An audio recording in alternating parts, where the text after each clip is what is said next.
أعوذ بالله من الشيطان الرجيم. بسم الله الرحمن الرحيم. الحمد لله رب العالمين، الصلاة والسلام على رسول كريم وعلى آله وأصحابه أجمعين. رب اشرح لي صدري ويسر لي أمري واحلل عقدة من لساني يفقه قولي. When we were reflecting about the diseases of the heart, one major and dangerous disease of the heart can be despair, or in other words, hopelessness. When even people of faith, as Muslims, when we witness injustices around the world and tragedies around the world, suffering and pain around the world, evil around the world, and there's no denying that those do exist. There's pain, evil, and suffering. And there are human beings who insist on evil doing and wrongdoing, who do not turn back to Allah, who do not seek repentance, who do not seek forgiveness of Allah or from Allah. Those are the ones who are committing oppression, who are committing crimes against humanity, committing crimes against God, because it is God who is the creator of every being and every human in this universe. So dishonoring a human being, hurting a human being, harming a human being is not only a crime against a human being, but is a crime against God. And if a person of faith is witnessing all these injustices, this evil and suffering, in those tough moments, sometimes we can feel hopeless and helpless. And while it's important to experience those difficult emotions, and it's absolutely right and valid to have these emotions, it is dangerous to be stuck in excessive sadness, in excessive hopelessness, in excessive feelings of helplessness. So if it goes into the extreme, then somebody can be really facing a disease of the heart, which is hopelessness and despair. And the Quran reminds us that this is something that we need to be aware of, that we need to protect our hearts and nourish our spirits in times of hardship, because despair is a weapon from Shaitan, from Satan, telling us there's no meaning in this world, there's no purpose, there's no point of getting up and waking up and doing things, because there's just so much evil around us and suffering and pain. And so hopelessness is a disease of the heart. Despair is a disease of the heart. And when we witness injustices around us, we need to come back and cling on to one of Allah's greatest names, which is Al-Adl. Allah is the one who is absolutely and completely just. This is so important, because when we cling on to this name, when we hold on to the name of Allah, the most just, the all just, the one who is not just all compassionate, all merciful, but the one who establishes order in the universe, the one who established a balance in the universe. The Quran always talks about the mizan, the scale, that Allah is absolutely prioritizing the scale, that it's important to respect Allah's boundaries and limitations, and especially in our moral and ethical conduct and how we treat people. So in order to prevent the disease of despair or excessive hopelessness or extreme hopelessness, again, there's nothing wrong when we feel down and when we feel low, but we need to come back, rise up, stand up, lift our gaze, and then look around us. Look around the book of the universe, read the book of the universe, and remind ourselves of one of Allah's greatest names, greatest qualities, Al-Adl. And Adala means literally to put everything into its right place. And so today I wanted to focus and provide some healing for one of the greatest diseases of the heart, hopelessness and despair, because there will be moments where we feel utterly hopeless or helpless or weak and overwhelmed. And Allah allows us to go through these difficult emotions because they are an invitation to cultivate God consciousness. God consciousness. To be aware of Allah's presence and His qualities and attributes. Can we develop consciousness of God? Of Him being the absolutely just, the absolutely orderly, the absolutely fair, if we never experience injustice, if we never experience or witness imbalance or harm or hurt? And the answer to this is sometimes Allah wants us to experience or allows us to experience these difficult moments of darkness and weakness and helplessness and hopelessness. So we come to a fuller consciousness and awareness of Allah's names and qualities. And when we can do that, we have found light in the darkness. I've mentioned it before that one of my favorite verses in the Quran, when Allah says in Surah An-Nur, Allahu waliyyu alladhina amanu yukhrijuhum min al-dhulumati ila an-nur. Allah is the friend, the companion, the intimate of the believers, the wali. He takes them out of the darknesses into His light. So there seems to be an acknowledgement that even believers, even us who call themselves people of faith, we affirm Allah's oneness, we affirm Allah's uniqueness, we affirm belief in Him, and we are committed to Him. Yet we will go through difficult emotions when we experience injustices and evil around us. But it's an invitation to come to a fuller understanding of who Allah is. And every time the Quran calls us to cultivate taqwa, I've come to understand that taqwa, as we sometimes translate it, is an awareness of who Allah is, a consciousness of the divine, a greater understanding of who He is in my life. And through experience and existential knowledge, through the pain and the darkness, through the hopelessness, I understand that He is light. I understand that He is hope. Through experience of injustice and tragedy and crimes around me, I become more conscious of Allah, the one who is all just.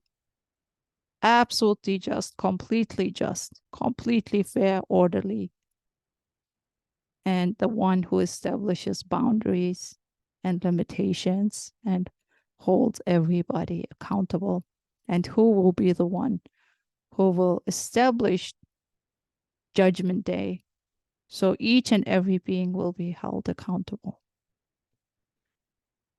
This is how we are invited to come to a greater God consciousness. Scientists are still puzzled to this day, and they still try to discover how consciousness came into being. How are we conscious of ourselves? Why is there consciousness? Of whom should we be aware?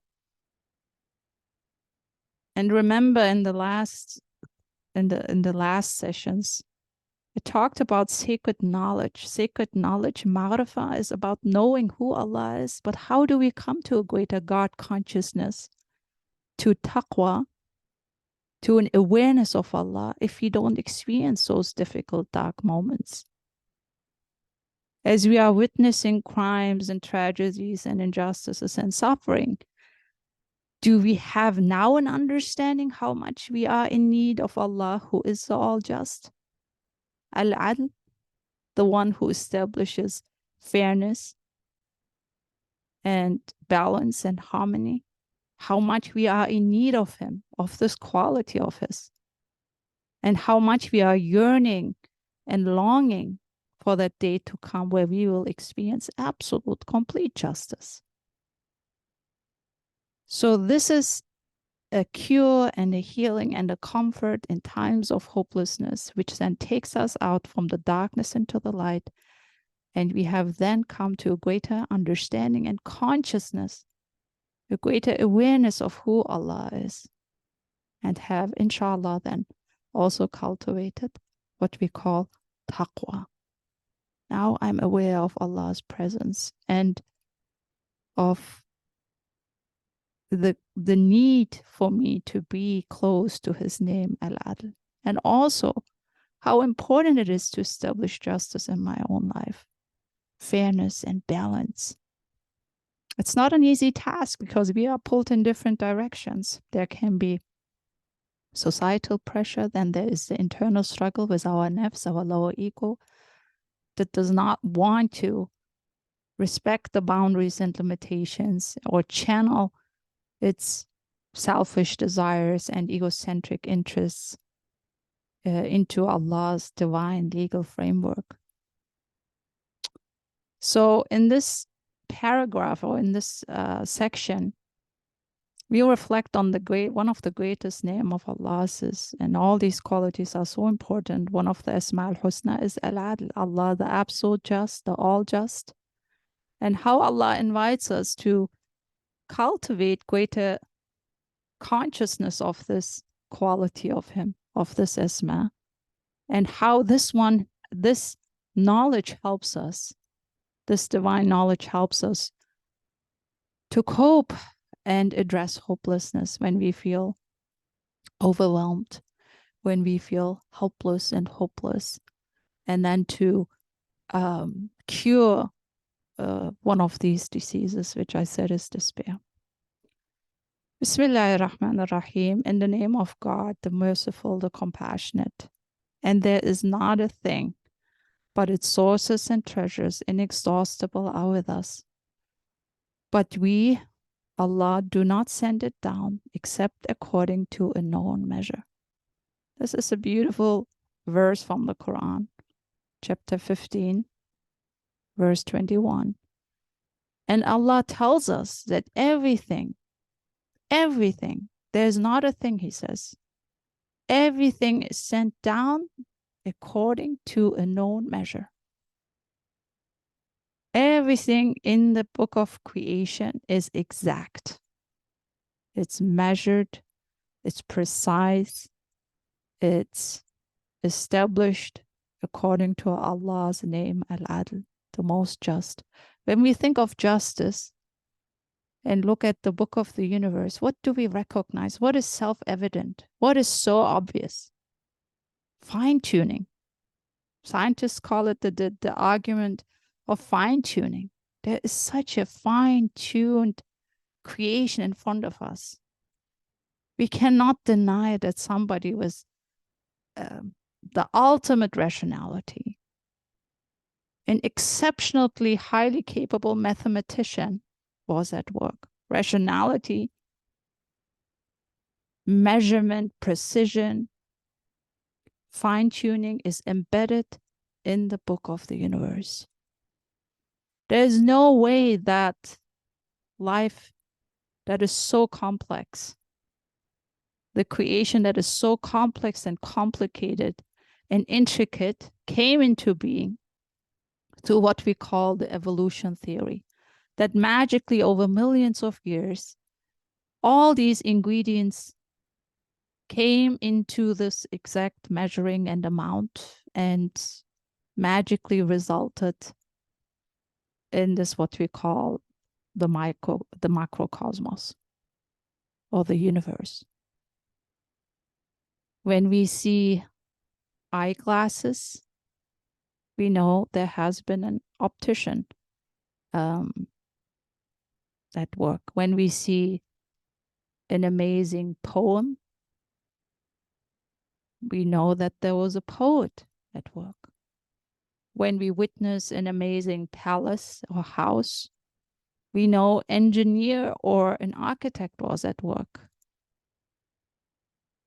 And nobody will argue that the house or as simple as a cake, that all the ingredients of the cake came magically over millions of years found each other and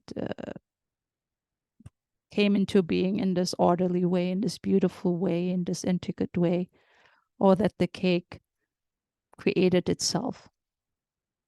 So when we look at this beautiful design, prepared, baked cake, we see the baker. Even if we don't see the baker with our eyes, we know it's impossible for this piece of art to come into being without a maker.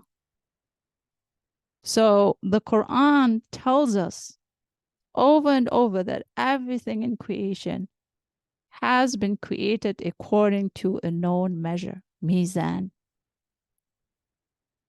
There's a scale, there's a fine tuning, there's an exact measurement, and it's too intricate to allow for any kind of argument that says that it has just happened coincidentally. It was coincidence. And the human being, who is the most rational human being in this universe, is not able and capable to create such life or to create even an apple or a little fly. So how can we argue that blind and deaf forces like the earth, like soil, like rain, like sunlight, like air, have brought a living, conscious, aware, and amazing being like the human being into existence? Absolutely impossible, absolutely irrational. We see that Allah's justice is manifested through the creation. And justice means or conveys measuring, precision, math, numbering, design, shape. This is what adala means, justice. And so when I find myself in a moment of hopelessness and think that the unjust people are ruling the world, that is absolutely incorrect, because there is somebody, Allah, the creator, the one who is completely just, who's overseeing the creation, who's involved with the creation, who allows for events to happen for endless purposes and wisdoms that we don't always understand. But we can see that his presence is evident everywhere. So that's just to say, to think a little bit about one of Allah's names, the All Just.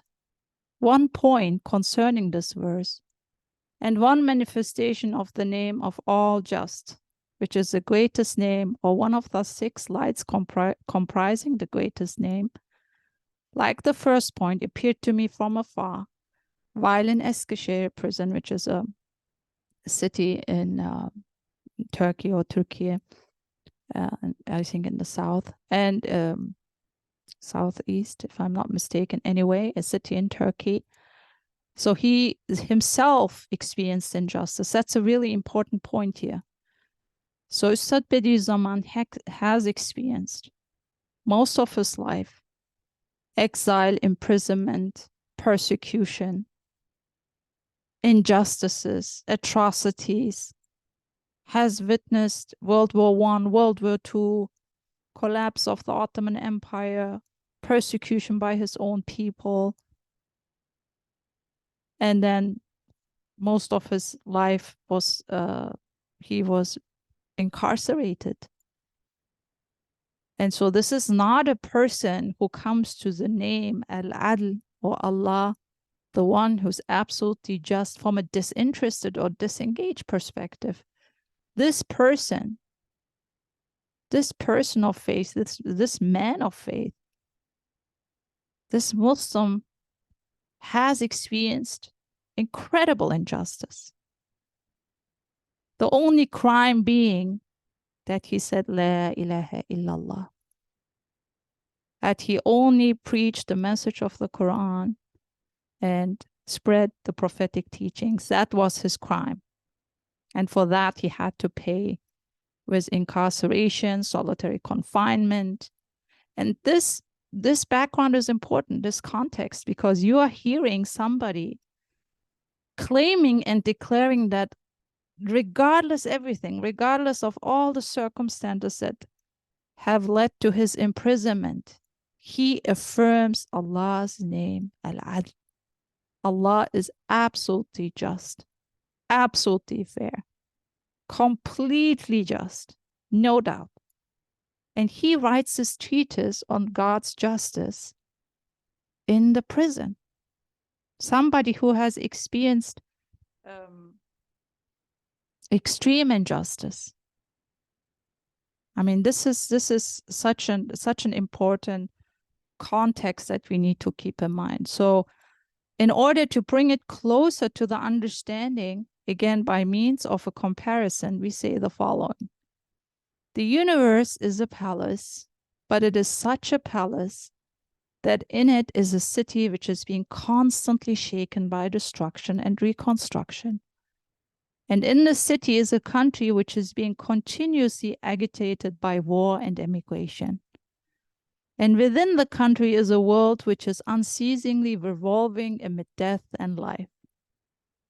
But such an astonishing balance, equilibrium, and equilibration prevail in the palace, city, country, and world, that itself evidently proves that the transformations, incomings and outgoings apparent in these innumerable beings are being measured and weighed every moment on the scales of a single being who sees and supervises the whole universe. Allahu Akbar. This is what we are witnessing, right? We see constantly the universe being shaken by destruction and reconstruction. There's constantly a coming and going, a building and destroying. And there is the reality of unceasing death and life. Right? I've mentioned it before, I've mentioned it again. 117 billion people died so far, according to the best estimates. Today, there are an estimate of 6 or 8 billion people around the planet. But the majority of human life is on the other side. There's constantly import and export, death and life. It's like a parade. You enter this world. You display Allah's beauty and perfection, if you're willing, for a short while, and then you leave. This constant scenario of change and death and life and coming and going and migrating.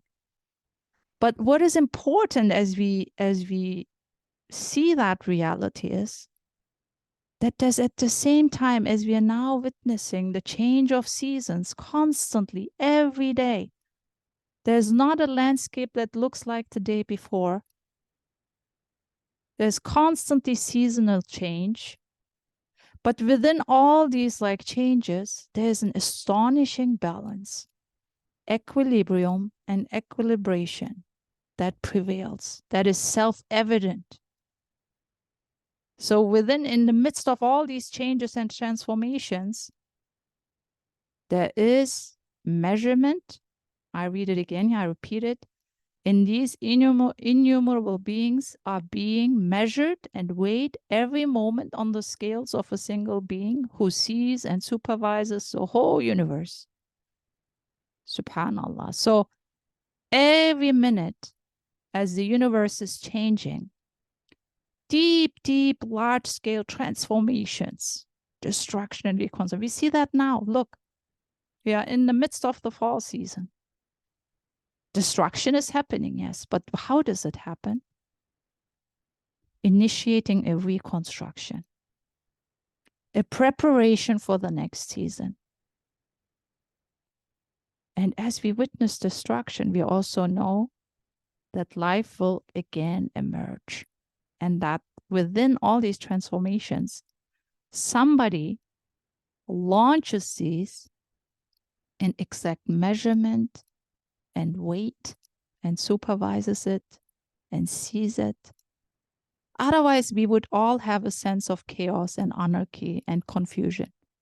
But this is not how we experience it. In quite the contrary, how we experience this is in a very gentle, very soft, very harmonious transformation. And everything in sync, in harmony. Nothing somehow contradicting or being at war with each other as we witness the creational changes. And oftentimes, I also take this from here, that Allah launches events, allows for a huge, gigantic event on a global scale, but launches a big change in people's hearts and minds, in their ethical and moral attitudes. Their growth is initiated. Allah is allowing for such a huge transformation and inviting every person to the table. Right now, we are in the midst of seasonal change, and each of us takes something away. Each of us is touched in different and unique ways. Some of us reflect, some of us marvel, some of us ponder. Some of us are overcome with sadness. Some of us are overcome with joy. Some of us complain. Some of us express gratitude. That is to mean when we witness even tragedies, right, or seemingly evil or painful scenes and changes, destructions, what is Allah reconstructing behind the scenes, behind the veil that we do not see? Is it maybe that Allah launches a huge change in hearts, in minds, in outlooks on life? Does He invite people to ponder about the meaning and purpose of life? Does He invite them to look deeply into their hearts where they are as they witness death and destruction? And so there is a destruction, but also a reconstruction that we do not always visibly see in the material world. But we see people's hearts are affected, people's minds are changed, people's attitude change. So it's a huge global kind of collective launching of deep spiritual growth. And also a selection, a filtering of people, maybe also a means of purification. Allahu Alam, Allah knows. But as we witness in this moment, when tragedies are happening, what's happening behind the veil of the unseen that we do not see? What's happening in the alamul ghaib, in the world of the unseen? Because we are الَّذِينَ يُؤْمِنُونَ بِالْغَيْبِ. We believe in the world of the unseen. We affirm that changes and reconstruction and beauty is happening behind the scenes. Who knows how many hearts are conquered in the midst of destruction? Because what we witness in the creation is that when there is destruction, there's always rebirth. There's always a transformation into a higher life or higher level of existence. So in this moment, we affirm that out of destruction, Allah still creates. Out of transformation, Allah changes the hearts and the minds. The communities, some rise to the occasion, some fall to the lowest of the low. Some speak truth, some commit more injustice. So that is all to say that Allah sees and supervises. He allows for a greater beauty to come out in the midst of revolving death and life, destruction and restructuring. These are important words here, coming from a person who is in prison, who writes from prison, who writes about justice. He says, as I'm experiencing injustice, I believe in Allah's justice because I know who my owner is. I know how to read the book of the creation. I have understood the revelation. Alhamdulillah, those are the Quranic truth that helps you to challenge despair and meaninglessness, because when we read in the name of our Lord, the book of the universe, that there's constantly destruction and reconstruction and recreation and transformation.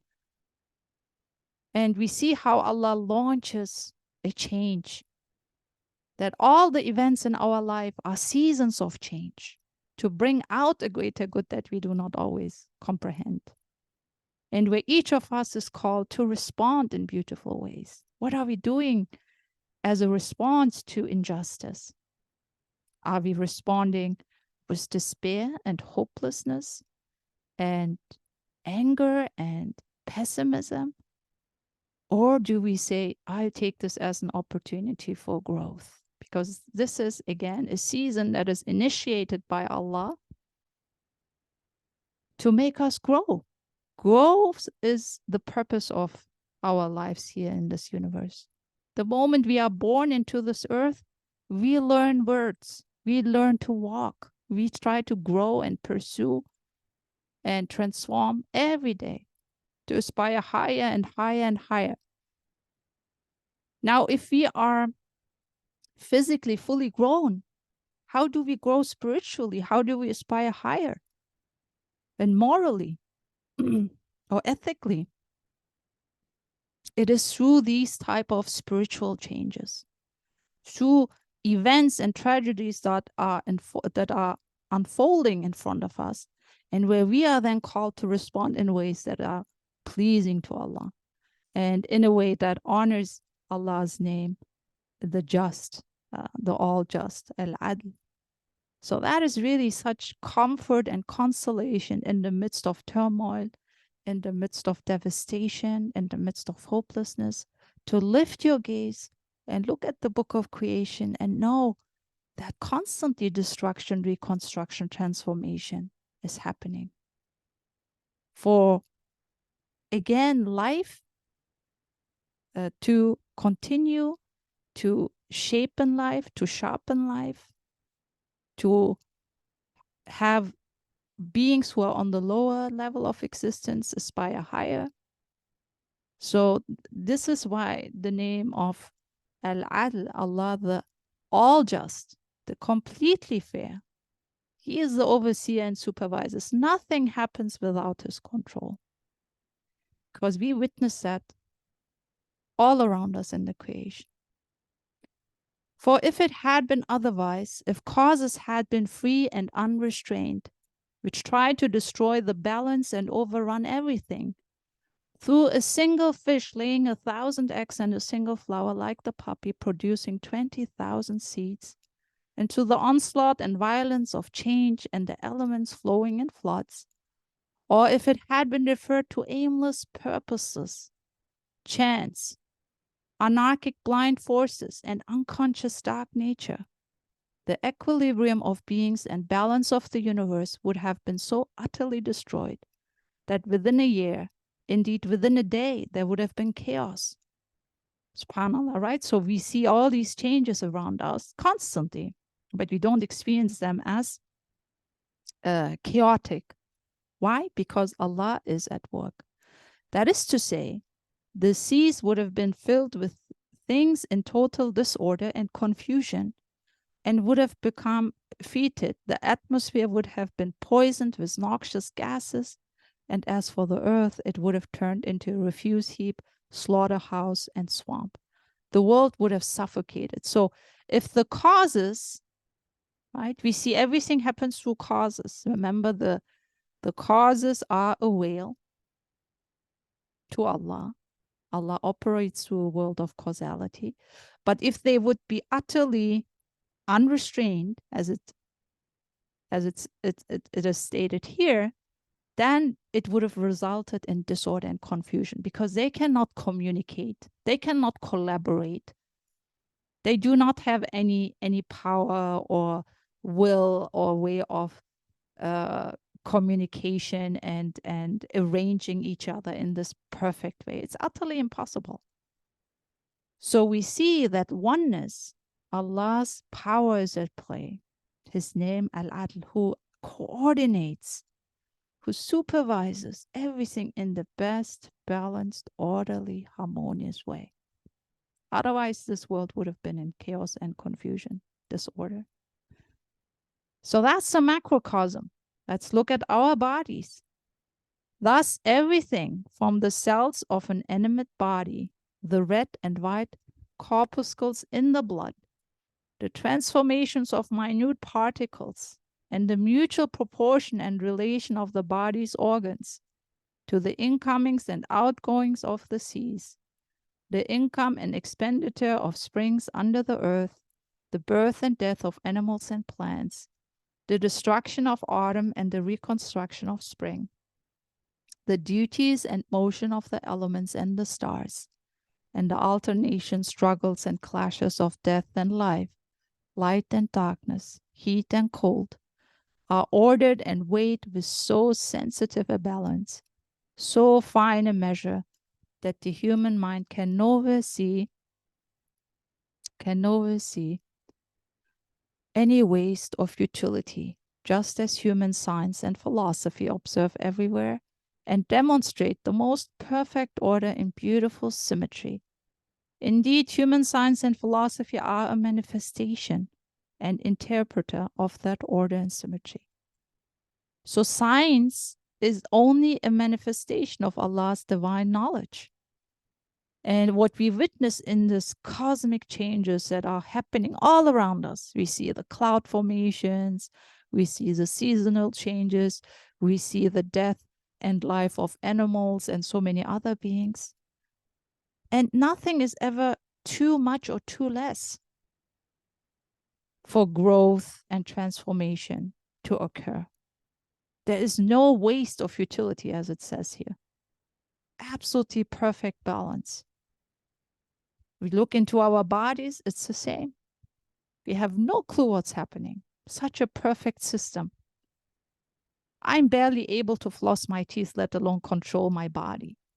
I have no clue about the mechanisms and processes and the whole industry that is taking place within my body. I have no clue. I cannot take care of myself. I cannot initiate all these changes in my body. The death and life of cells, the destruction and the reconstruction of the elements in my body. The moment I take in an apple, how it is divided into different parts, the nutrients this way and these elements that way. Some go out are, as filth, and some are transformed into a higher level of existence. So even there within our own physical existence, we experience these glorious transformations and changes and all of that. But they're all happening because of Allah's greatest name, Al-Adl, the just, the fair, the one who established balance and order and harmony. All these processes, all these like functions are supervised by him. Nobody claims that they can do it.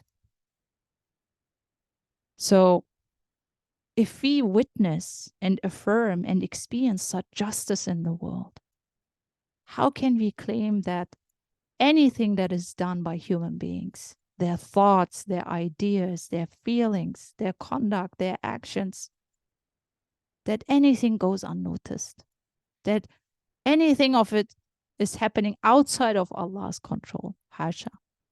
That's absolutely impossible. Allah is completely aware, completely supervises, completely knows what's happening. He's overseeing everything. He allows for events to take place, for endless wisdoms that we do not comprehend because we have a limited capacity.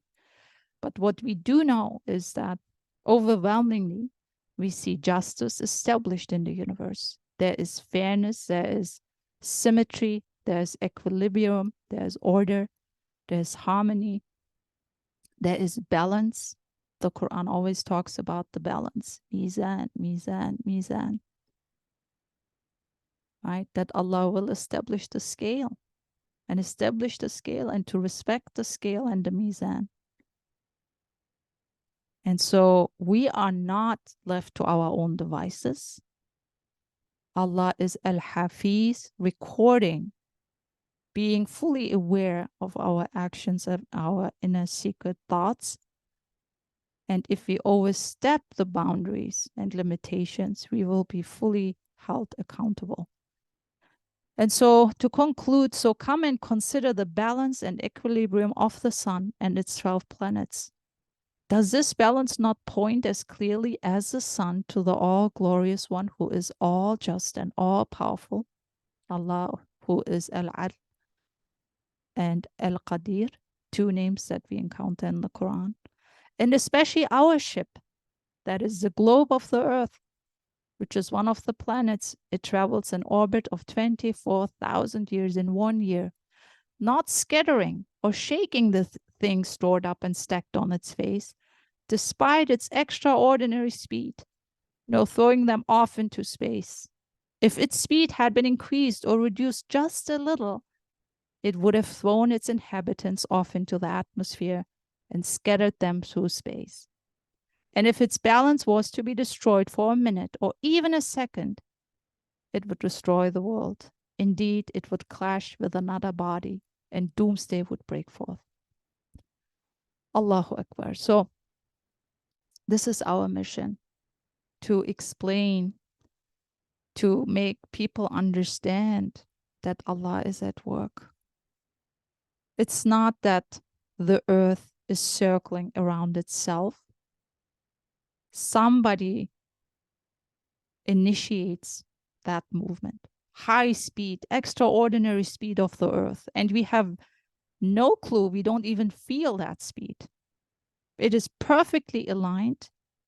And also we are created and endowed with a faculty that does not make us feel that speed. And at the same time, the earth is circling around the sun. Amazing speed. Not too close, not too far. The moon exactly where it is. The planets and the constellation exactly and precisely measured where they need to be. Surprise. And so it's the greatest crime to argue that there's no artist, no maker, no justice at work. That is why, from a Quranic perspective, kufr, disbelief, is the greatest crime committed against the creation and Allah. It's an endless crime, limitless, because people sometimes think, what's the big deal if I don't believe? You disgrace everything, every being, because you dishonor every being into nothingness, into meaninglessness, whereas every being is an honorable servant, a mirror of those divine names. And you come to them and say, you are meaningless. You have no purpose. You came into existence from blind, deaf forces. You are simply reduced to a materialistic existence. That feels very insulting. That is insulting. And the creation, as the Quran tells us, will speak, will be witness against us or for us. SubhanAllah, right? So Allah says in the Quran, I'm paraphrasing always, I'm not always aware of the exact wording, but when a disbeliever dies, it says the creation did not cry for him. SubhanAllah, it's such a beautiful expression, because first of all, it shows that the creation knows us, is fully alive, but also that it's in a relationship with us, but it doesn't cry over the person who has ignored them, denied their high level of existence, did not see them as honorable manifestations of Allah's names. And that's why it's a crime.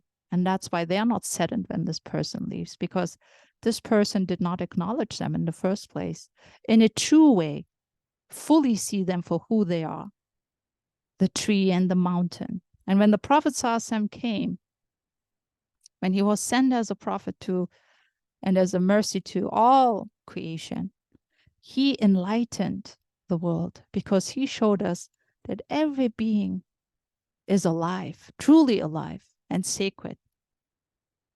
They are not just serving us for our purposes, but they are alive and sacred in themselves because they are honorable servants of Allah, glorifying, remembering Him, speaking to us about Him. You look at a little flower and you are in awe and you marvel. And you marvel about Allah's greatness and beauty and perfection. And if you cannot see that in that flower, you have dishonored that flower, because the purpose of this flower is to mirror Allah's greatness and to invite you to ponder about Allah's qualities. Nothing when we witness a flower or look at the flower or every being. It's the human being who can acknowledge the art and the beauty and the perfection and the symmetry and the design and the smell and the softness of the leaves. It's only us who can acknowledge that. And when we do not see the artist, we devalue the piece of art. We do not see the artist behind the art. So we see how this world is created, how we are placed on this ship, extraordinary speed, yet at the same time, such a gentle, such a soft way of taking care of the human being. There's no clash. In fact, everything is stable, everything is safe and secure. For how many centuries this ship is floating in the seas of change. And so there is no worry and no fear and no anxiousness, because anxiety, because we are in the hands, we are literally floating in the universe. But who is the captain? Who is the driver of this ship, this safe and secure ship? Allah, who is the most just, the all-powerful. And so when we are reading the book of the universe, we find comfort, we find consolation, we find our hope back and our belief and our affirmation in Allah, the all just, the absolutely just, the complete just, who will take care and restore the imbalance that human beings create when committing crimes.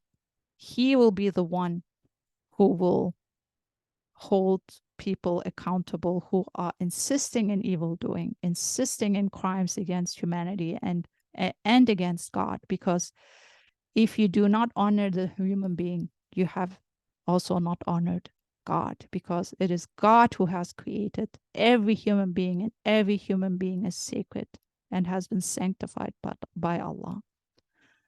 سبحانك لا علم لنا إلا ما علمتنا إنك أنت العليم الحكيم وآخر دعوانا أن الحمد لله رب العالمين.